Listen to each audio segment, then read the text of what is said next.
before the great pyramids rose from the sand, before kings wrote their names in stone, there was a man, not a priest, not a warrior, just a potter who lived by the river.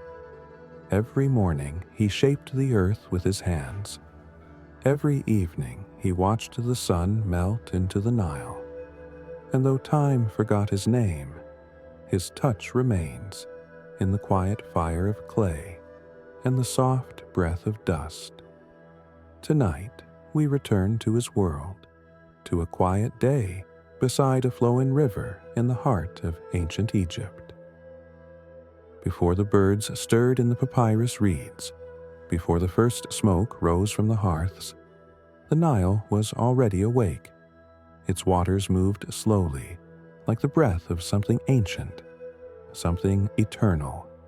And on its bank, beneath a roof of woven reeds and sun-baked mud, a man opened his eyes. He was not a pharaoh, not a priest nor a scribe, just a potter, with dust on his feet and calluses in his hands. He rose without a word. His shadow stretched long across the earth, thin and soft in the amber light.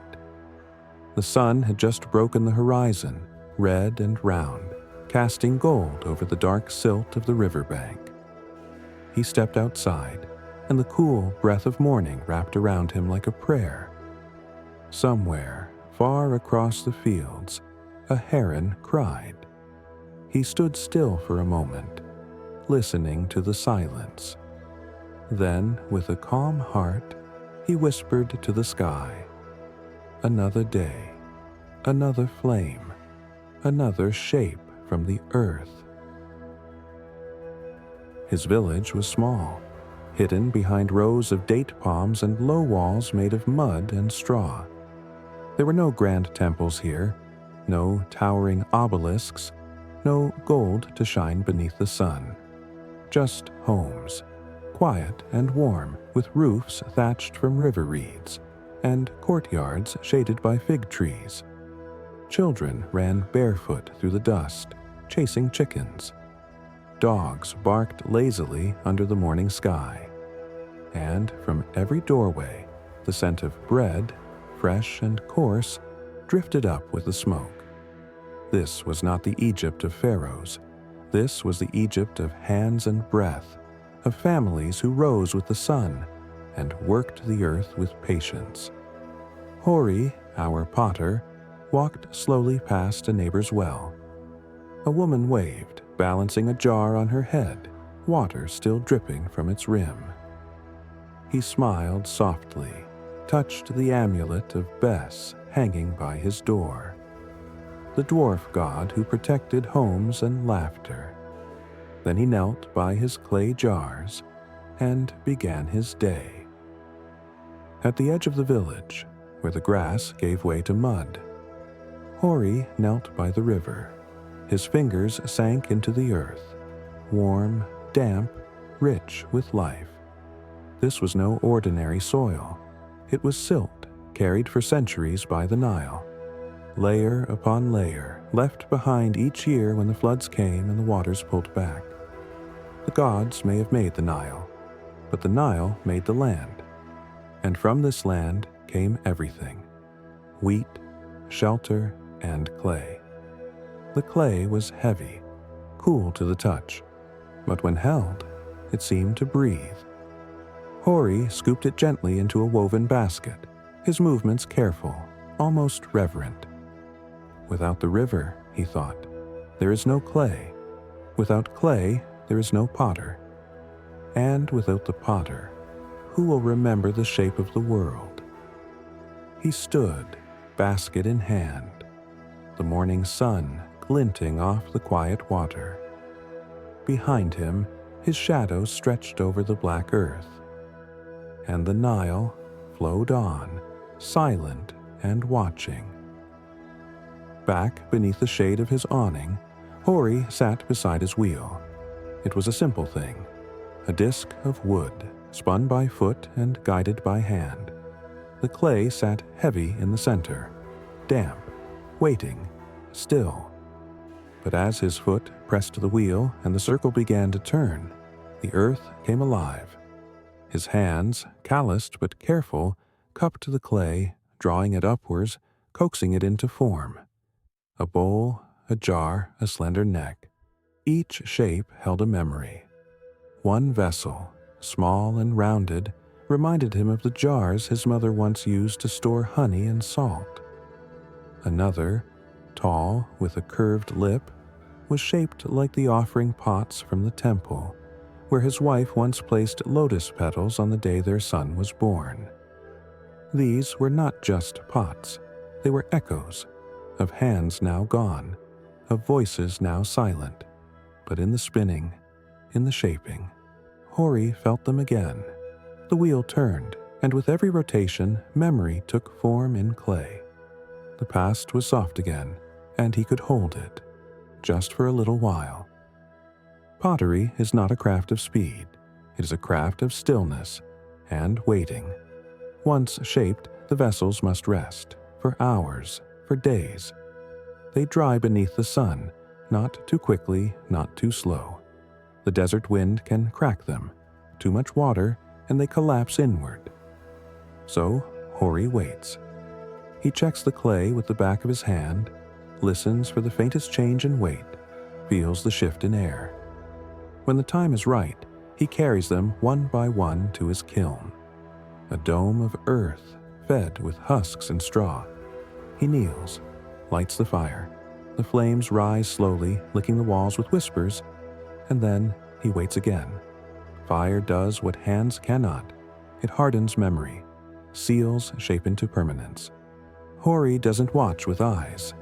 He listens to the crackle, to the breath of heat. He has done this for 30 years, and still, every fire is different. Every piece, a quiet gamble between earth and flame. By midday, the heat pressed low upon the village. The air shimmered above the clay rooftops. Even the birds had fallen silent. Hori found shade beneath the fig tree in his courtyard. Its leaves rustled gently, casting broken shadows on the earth. Beside him sat his youngest son, still small, legs folded awkwardly, eyes squinting in the sun.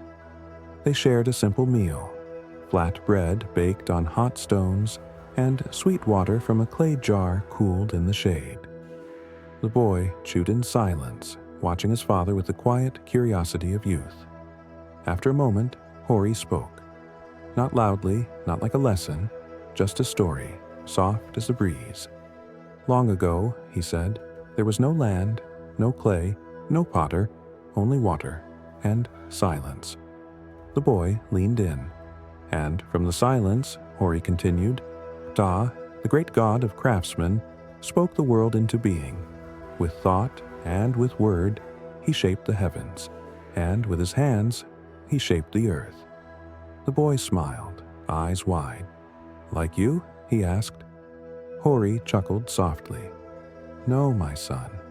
I only copy what has already been made. But when I shape clay, he lifted a small, unfinished pot, still damp. I remember the gods, and I hope they remember me. The fig leaves danced overhead, and for a little while, the world was quiet again. The sun began to lower, and the light softened, turning the earth from gold to ochre to bronze. The kiln had gone quiet.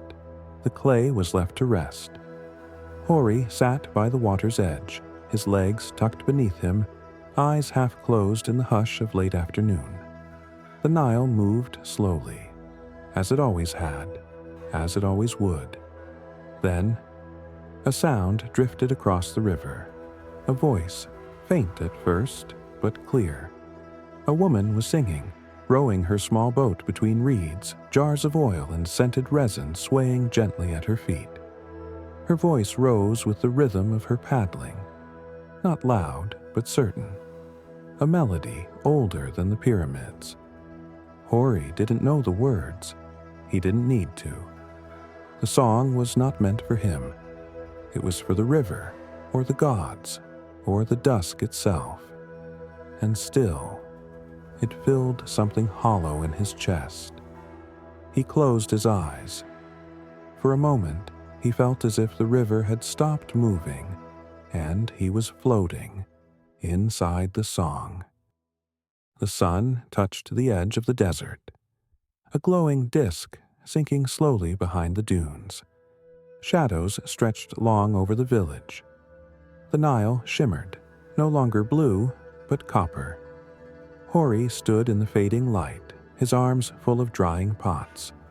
He placed them gently on a raised board, one by one, spacing them with care so the air could pass between them like a blessing. The clay, still raw, caught the last light of the day. Some vessels glowed golden, others shone red, like fire trapped in earth. In the quiet, he looked up. Above him, the sky turned to a soft violet. The first evening star blinked awake. Somewhere behind the hills, the jackals were beginning to call. But here, in this moment, everything felt still, balanced. Hori wiped his hands on his tunic. He had done his part. The earth had responded. And now, the day could end. He whispered a short prayer, not to be heard, just to be felt. May what I've shaped endure. May it carry the silence I found into the hands of others.